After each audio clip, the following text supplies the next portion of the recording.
It's me again, Luna, and welcome back to Creepypasta Radio. So, what I have for you right now is another creepypasta entitled Love Letters. Meredith was on her way to greatness.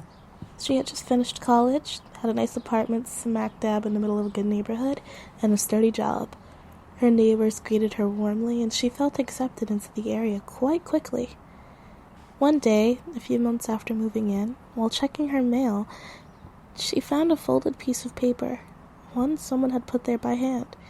She unfolded it, revealing a love letter. Dear Casey, I've been noticing how beautiful you've been recently. Your stunning radiance brightening up the neighborhood. I hope to talk to you again soon. S.A. And Meredith blushed. Even though this was obviously meant for someone else, it was flattering nonetheless.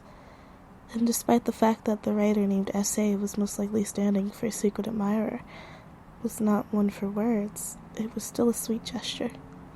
She attempted to find this Casey, but to no avail. Apparently she ran off years ago with a boy, but Meredith continued reading them, since there was no way to find this Casey. For the following months, Meredith continued to get these love letters. It didn't bother her much at first, due to the fact that it seemed only to be a puppy love kind of thing.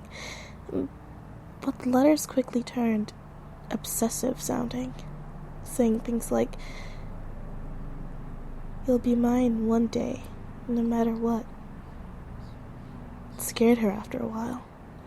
Eventually she stopped reading the folded papers and just started throwing them out as soon as she saw them in her mailbox, and within a few weeks they stopped. Satisfied that her obsessive secret admirer had given up, she relaxed again, falling into the flow of things as they were before. But one day, as Meredith stepped outside to retrieve her mail, a rock was on top of a folded piece of paper. She picked it up, and curiosity drew her to read it. Dear Casey, why do you continue to not read my letters? I work very hard on them, and you just throw them out. Throwing my confessions of love out makes me angry. Getting me angry isn't a good idea, Meredith. The last person who got me angry ended up very, very badly. Meredith dropped the letter right there, not even finishing it, and bolted back inside, fearful of what seemed like a threat. Everyone in the neighborhood was so nice as far as she knew. And as far as Meredith was concerned, it wouldn't harm her. A memory reminded her of her ex-boyfriend and how obsessive he was over her. So she called them up and interrogated him about it, not accepting any answer until he admitted that he was saying those things. Eventually he sighed and admitted it quietly, and Meredith, quite happy with herself, hung up the phone and went back to her room and peacefully fell asleep. Meredith woke up, the sun shining in the early Saturday morning, reflecting off the white walls, making an angelic effect. She sat up, taking her time to stretch. She swung her feet off of her bed and planted them on the floor. She grabbed the empty coffee mug she had brought back to her room a few days ago and brought it with her to the kitchen. As soon as she turned the corner into the kitchen, she dropped the mug and it shattered everywhere, spraying the shards. There was a love letter carved into the wall. She couldn't bring herself to read it at first, but eventually curiosity led her to look up. It was carved in shallowy but wide. It came to her. The love letter was carved with someone's nails. As she read the letter, some of the words didn't seem to be English.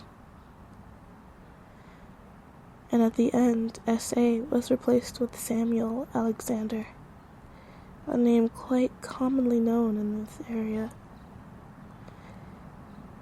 Samuel was a man who lived in the next town over. He went missing 3 years ago after his ex-lover had cheated on him and was eventually missing, but presumed dead. But there was no notice of Samuel even living here, even when she did research on the house. She heard footfalls behind her, and she slowly turned around, not moving much in fear of stepping on a piece of the mug. after noticing nothing was behind there. She turned back around, and right in front of her was a sickly, white, thin man, and nothing but ripped shorts. Shards of the mug dug into his feet, but he didn't seem to mind.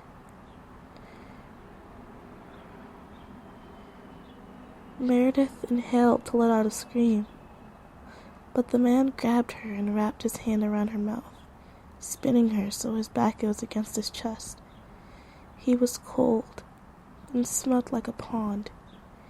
Meredith didn't dare try to bite him to let him go. His stench and temperature worried her to do that. "It's okay, Casey. Samuel is here," he said, rocking her back and forth. "Now we can finally be together." Meredith shot her eyes around, trying to make sense of everything going on. But before she could even make a decision, something cold touched her neck, and pain soon followed it. Samuel's long, partially broken fingernails ripped through his neck as blood poured out.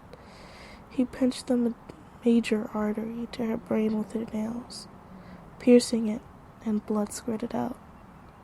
He wrapped his arms around her and rocked her back and forth again.